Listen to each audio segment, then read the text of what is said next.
Breaking news mga kababayan, nako po, PRRD, good news po ito. Bakit itong si Atty. Conti na abogado ng mga di umano ay EJK victim ay aligaga, stress na stress. Nagulat po ito mga kababayan si Atty. Conti dahil tila mahina ang kanyang depensa laban kay Tatay Digong. Nako po, BP Sara at Attorney Kaufman may pasabog. Inire-ready na ang mga papeles si Tatay Digong para lumabas ang kulungan. Nako po, magandang balita ito kung talaga ito ay legit talaga, kung totoo. Mga kababayan, nagre-ready na ang mga taga Davao na salubungin si Tatay Digong. Inihahanda na ang litsyong baka, litsyong baboy, nakakainin. Nako po, naka-ready na ang red carpet. Pagbaba ng eroplano, galing ICC, The Hague, Netherlands. Nako, mga kababayan, magandang balita ito kung totoo ito, mga kababayan. So ngayon, bago natin sabihin, mamaya sa dulo ng video, bakit lalaya na si Tatay Digong, malalaman nyo sa dulo ng video. Ito, pakinggan muna natin ang sinasabi ni Atty. Conti. Ano na ba ang kalagayan ng ipinaglalaban nila na puro kwento lang, mga kababayan? Bakit puro kwento? Alam na this. Si Tatay Digong po, mga kababayan, para sa mga bago sa ating channel, itong mga kalaban niya sa politika, alam na politika talaga. Alam natin na si Tatay Digong, majority ng mga Pilipino ay gustong gusto ang kanyang pamamalakad bilang presidente ng Pilipinas. Very strong leadership ang kanyang pinamalas. Dati po, mga kababayan, kahit chismosa wala po nung panahon niya. Kahit yung mga nakahubad, naglalasing sa kanto, sa mga estero, wala. Wala kayong makikita na nagpupulburon, malinis ang kalsada, parang winalis ng kamay na bakal. So ngayon, mga kababayan, alam na, kaliwat kanan ang mga nangyayari na krimen. Pulburon dito, pulburon doon. Wala nang mga disiplina, wala nang mga takot. Nung panahon ni Tatay Digong, walang mga korap ni isa, mga kababayan. Takot kay Tatay Digong. Pero ngayon, tila nagising ang mga zombie. Nasabik na kumain. Parang mga buhaya na nalipasan ng kain. Tila 10 taon na hindi nakatikim ng pagkain. Ngayon, mga kababayan, anong makikita nyo? Kain dito, kabig dito. Walang nangyayaring mga hustisya. Binabanatan nila si Sara Duterte kung ano-anong mga kinakaso nila. Kaso dito, kaso doon, plunder dito, plunder doon. Pero ang hindi nila nalalaman, ang taong bayan ay hindi na bulag, gising na sa katotohanan. Bakit? Ang taas ang rating, ang taas ang survey. Si Sara Duterte ang nangunguna sa lahat ng mga politiko na tatakbo bilang presidente. Kung ikukumpara sa mga kalaban niya, sila Hontiveros, John Vic Rimulya, Raffy Tulfo, bagsak.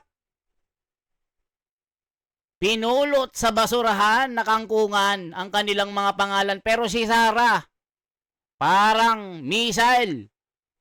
Sumabog pataas ang kanyang rating. Anong ibig sabihin yan? Ibig sabihin si Sara ang talagang tunay na mahal ng bayan. Hindi ba nila nalalaman ito? Hindi ba nila nararamdaman? O sila ay walang mga pakiramdam? Nagugulat ang palasyo mga kababayan sinasabi ng Auntie Claire, huwag kang tsaki. Kung ano-ano ang kanyang mga binabanat. Pero nagtataka siya, mga kababayan, itong si Claire Castro na sinabihan ni Sara Duterte, nakahiya-hiya, lalong bumabagsak ang ekonomiya sa tuwing ibubuka ang bibig. Sabi ni Claire Castro, nagtataka kung bakit ang taas sa survey ni BP Sara. Saan nagmumula ang rating na ito? Hinahanap din po namin. So sana ang mga survey ratings na ito ay hindi magsilbing panlilin lang. Sinabi na Auntie Claire, panlilin lang daw. Bakit ang taas ng rating ibig sabihin ng daraya daw ang survey? Panlilin lang sa katotohanan kung sino ba talaga ang nagtatrabaho. Si BBM ang mataas. Hala ka, mga kababayan ko, parang sa gusto niyang sabihin, si BBM ang gusto ng tao. Pero sa kabila, sinusuka. Yan pong sabi ng mga komento. So ngayon, mga kababayan, eto na. Si Atty. Conti may pasabog. Tila susuko na, aatras na. Tignan natin kung totoo ito. Eto po. Nasa Zoom na natin si Attorney Maria Cristina Conti, ang ICC Assistant of Counsel, para bigyang linaw po yung mga naglutangang pangalan over the weekend. Yes, na oo. posible pong malabasan din po ng warrant of arrest Correct. sooner. Attorney, magandang umaga po sa inyo. Alvin and Doris. Good morning, Pwede ma'am. ba bumati? Of course, sino babatiin mo? Happy birthday kay Doris. bukas. nice. Bukas. Pero Oo. ngayon, yung Deputy Secretary General ng NUPL-NCR, si Lisa Clemente naman ang may birthday. Liza, Happy happy birthday, Liza. Happy birthday, Ayan. ma'am. Siyempre, dahil ikaw ay kaibigan ni Attorney Conti, ikaw po ang magpapapansit. Yes. Ayan mga kababayan, bali-balita kasi. May dalawang kaalyado si Tatay Digong na sinabihan di umano ng ICC na co-perpetrators. Perpetrators, ibig sabihin kasabwat sa nangyaring kasuhan, sa nangyaring mga kriminalidad nung panahon ni Tatay Digong sa crime against humanity. Itong si Bato at si Bongo, hala ka, mga kababayan ko, talagang nalalaman talaga ng taong bayan na politika ang dahilan ng lahat, hala ka. Dinamay. Spaghetti yata ang... spaghetti. Long life. Ha? Pataas o pababa, ma'am? Pababa. Attorney, pahingi kami ng konting explanation. Ano ba yung prinsipyo dito? Bakit may mga pinangalanan po na ibang personalidad na pwedeng ma-issuehan din po ng warrant of arrest? Ang ibig bang sabihin is parang in layman's terms, kasabwat ang mga ito ni dating Pangulong Rodrigo Duterte? Opo, parang yun yung best na term, kasabwat, kasapakat. Kakuntsaba. Yan, O isipin nyo mga kababayan, meron daw dalawa na kasapakat, kakuntsaba, kakulay, kabargas. Nako mga kababayan, sino kaya ang mga ito? Binanggit ko na kanina pero mas maganda kung mas malinaw. Okay po? Chaba. Oo, kakuntsaba. Kakontsaba, yan. Itong mga taong ito ang naging bahagi kung bakit naging quote-unquote effective or successful yung patayan. Ang sinasabi kasi ay merong, kumbaga, ang tawag po ng ICC dito ay quote-unquote common plan. Oo. Pero baka yung iniisip ng iba na, ano ba ito, pinagplanuhan? Meron ba itong kapapelan, etc.?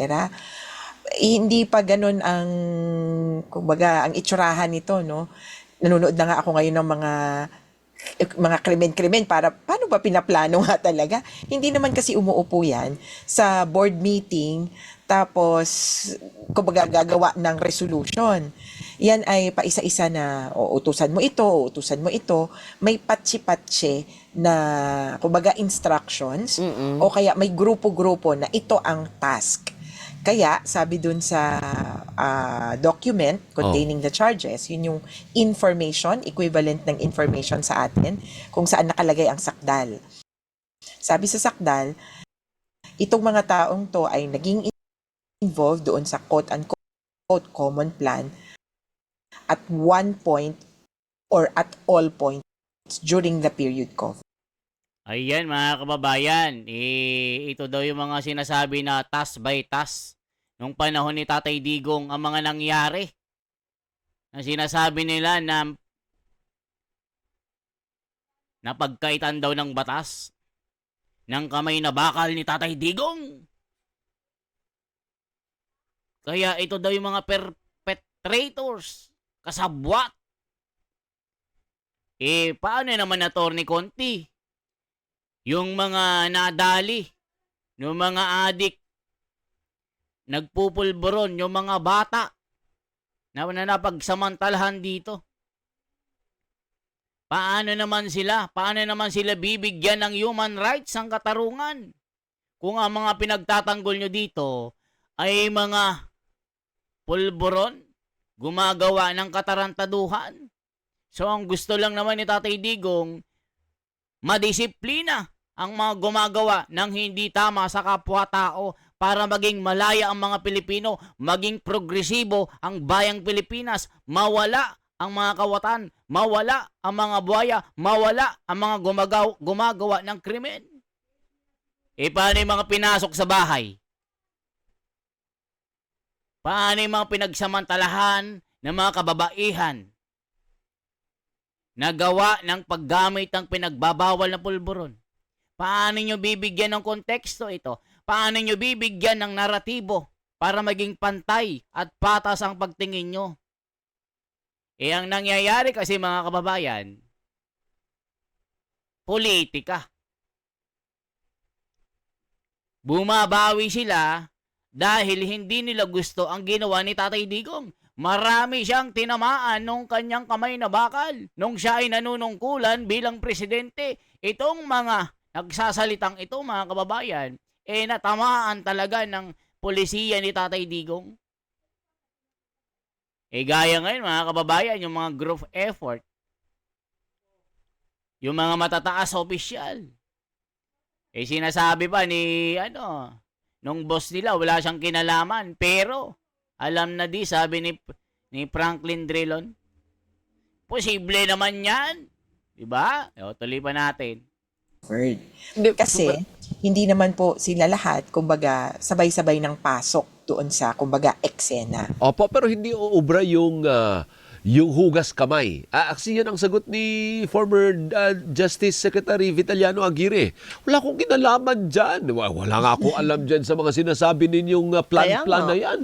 Basta ako Justice Secretary lang ako. Wala akong kinalaman dyan. So, uubra ba yung ganyan na maghuhugas kamay ka? Hindi, walang utos sa akin. Andito lang ako para magtrabaho. Naku, kung babasahin po ng mas mabuti pa yung document, tapos may isa pa kasi, yung pre-confirmation brief.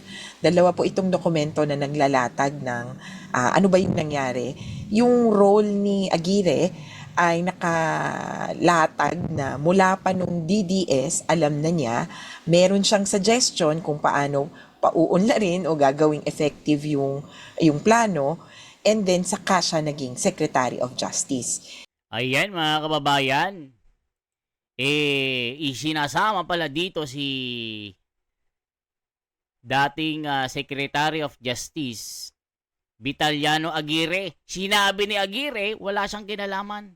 Ba't nyo ako dinadawit dyan? Ba't nyo ako sinasama? Ginawa ko lang ang trabaho ko bilang Justice Secretary. Nako po mga kababayan ko, alam na sabi ni Vitaliano. Hindi po siya kinakasuhan or mali nga yung term pala, sorry. Hindi po siya kinikwento dito na parang na-involve siya dahil Secretary of Justice lamang. Yung importanteng bahagi niya or role doon sa DDS, Davao Death Squad operations ay crucial din. Kaya hindi uubra in the sense na kung sa publiko siya magsasalita at magsusumamo, okay, ano ngayon? Kailangan po sa ICC, yung prosecutor ang paniwalain niya na wala siyang kasalanan. Ayan mga kababayan ko, kailangan daw mapaniwala ni Vitaliano Aguirre na wala siyang kasalanan. Hindi siya co-perpetrators.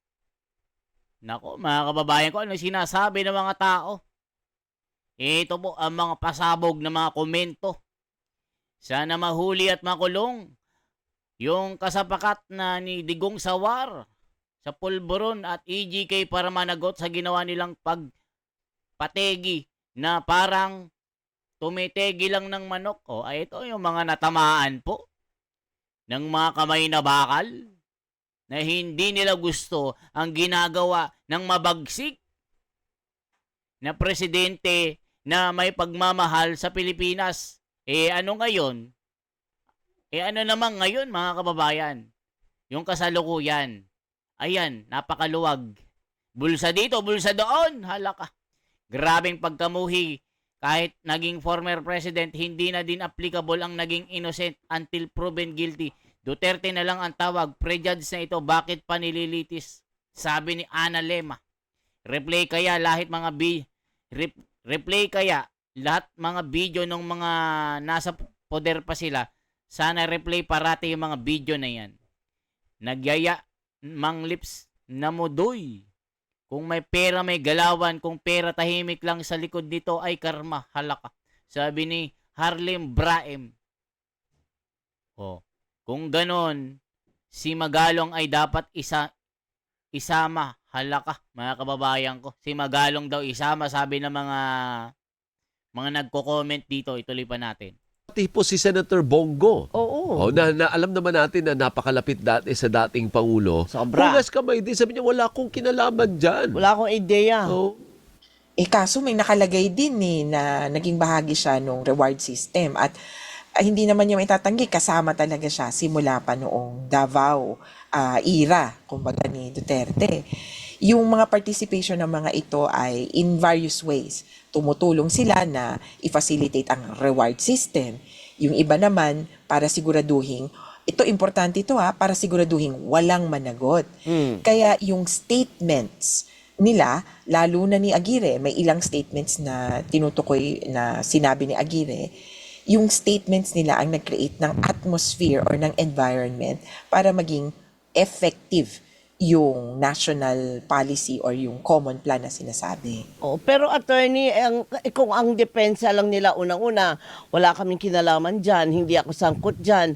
At kung meron man kayong sinasabing sangkot ako dyan, sinusunod ko lang naman yung utos sa akin eh. Yan ang sinasabi natin, mga kababayan.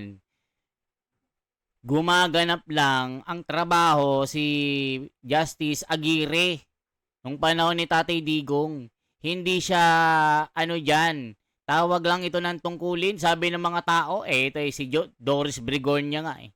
Ako, yung utos kasi, kung ayon sa papel, yung utos, illegal. Ang utos, patayin mo eh. At ito, quote daw from Senator Bato, patayin mo. Kung nanlaban, patayin mo. Kung hindi man lalaban, siguraduhin mong nanlaban. Parang bigyan mo ng baril. Naririnig natin yan, at mukhang na-document yung mga statements na yan noon. Kaya hawak na ito ng ICC ngayon.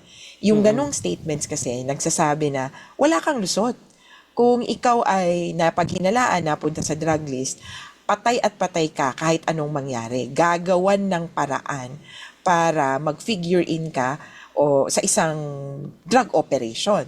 At yun na nga yung nangyari. Yung pa yung problema. Kung nagkakandadada lang naman sila doon, nagkanda sabi-sabi, pero wala namang namatay, di siguro lusot pa sila. Ang problema, meron. So, ibig sabihin, ang pinaparusahan, hindi lang yung action, kung hindi pati na rin yung inaction. Hindi wala akong ginawa. Kaya nga dapat may ginawa ka. Kasi alam mo namang illegal yung utos. You should have voice. Ibig sabihin, yung inaction mo, parang kakutsaba ka na rin. Parang ganun. Ayan mga kababayan, ganun pala yun daw. Kasapakat na daw. Dahil inutusan siya. Pwede ba yun mga kababayan? Pwede ba yun? Pwede ba yun mga kababayan? Nako, hindi natin alam ano bang sinasabi ng batas mga kababayan. Diba, halimbawa, hukom ka. Justice, Secretary of Justice eh. Di ba mga kababayan? Ibig sabihin, kasangkot siya doon. Hindi natin alam kung ano ang tunay dito mga kababayan. Pero parang may mali, sabi ng mga tao.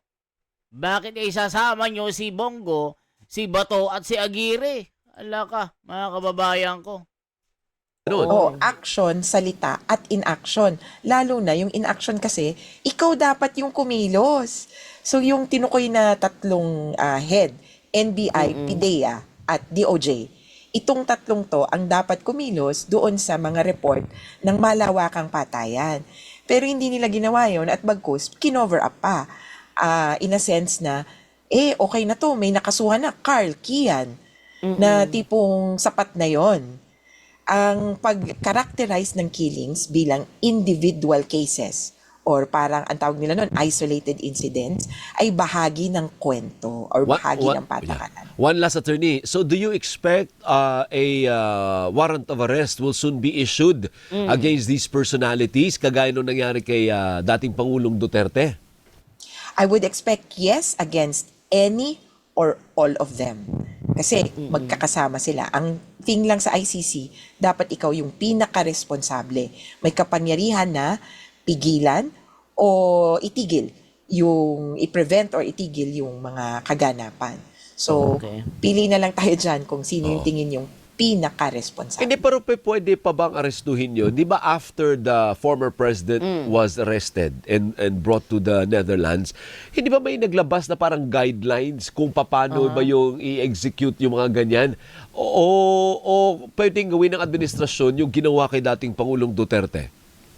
Ay, yung guidelines na nilabas sa atin, yung tungkol sa extradition, may debate pa tungkol dyan. Pero para sa amin, may surrender process according to the Rome Statute. Nako, mga kababayan, tila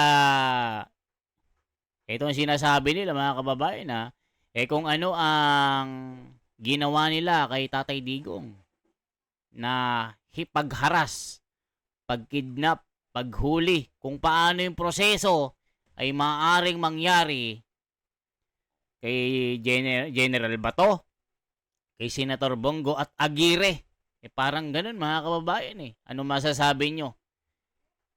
Pero sa kabila ng ito mga kababayan, sa kabila ng mga nangyayaring ito, itong paglilitis kay Tatay Digong, ayun naman ang pag-usbong, pagsikat, pagtaas ng survey ni Sara Duterte. At ultimo si Trillanes ay natatakot na bakit daw ang dami pa ring naniniwala kay Sara Duterte sa kaliwat kanang pagkakaso sa kanya. Ano daw ang sekreto? Tila nabubulag daw ang mga Pilipino dahil hindi alam ang kwento ng tunay na pagkatao ni Sara. Isa daw itong hindi matinong tao. Kumbaga may hindi daw matino ang pag-iisip. Iyan ang sinasabi ni Trillanes mga kababayan. Kaya hindi raw siya tatakbo sa kahit anong larangan ng politika, mapabarangay tanod o leader ng asosasyon o maging senador daw, hindi daw siya tatakbo.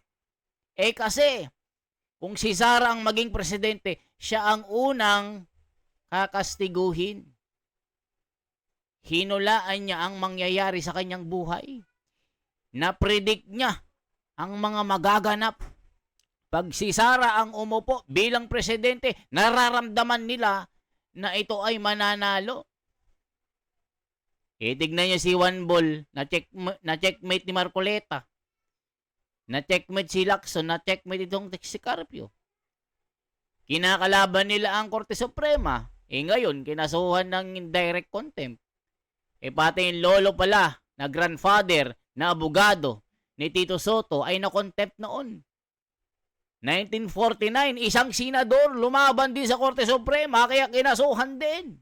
History, repeat itself, sabi ng ni Topacio at ni Atty. Respicio, na Vice Mayor ng Reyna Mercedes, na aking kababayan.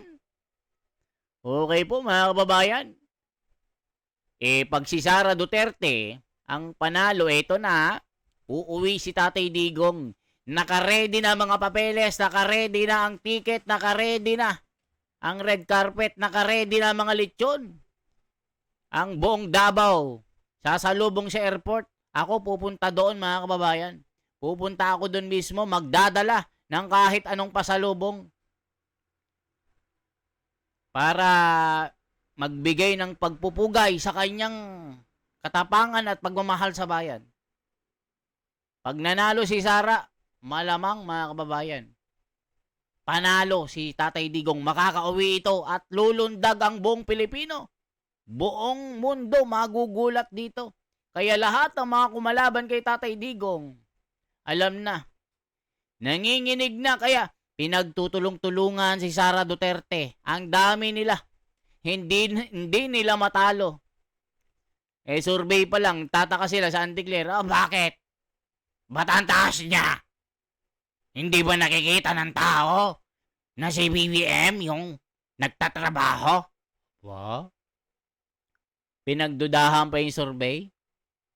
Di ba hawak niyo ang media? Ba't di nyo tanongin sa kanila? Kasi nga, sabi nila si BBM, the lame duck na, mga kababayan. Hindi na nila mapakinabangan. Ilang taon na lang, bababa na. Negatibo pa ang grado niya. Kung ikukumpara kay Sara, positive 28 to positive 33 na. Samantalang kay BBM, palagapak sa baha. Ito lamang ang ating bahagi, mga kababayan. For transparency, for a better democracy, this is the Wonders Philippines. Mabuhay po. At sabihin nyo kung taga saan po kayo para ma-shoutout ko kayo. Gaspar Beltran ng Cebu City. Shoutout po sa inyo. At sa lahat po, mag-comment kasi kayo kung taga saan kayo para lagi makikita ko. Okay po? Salamat po.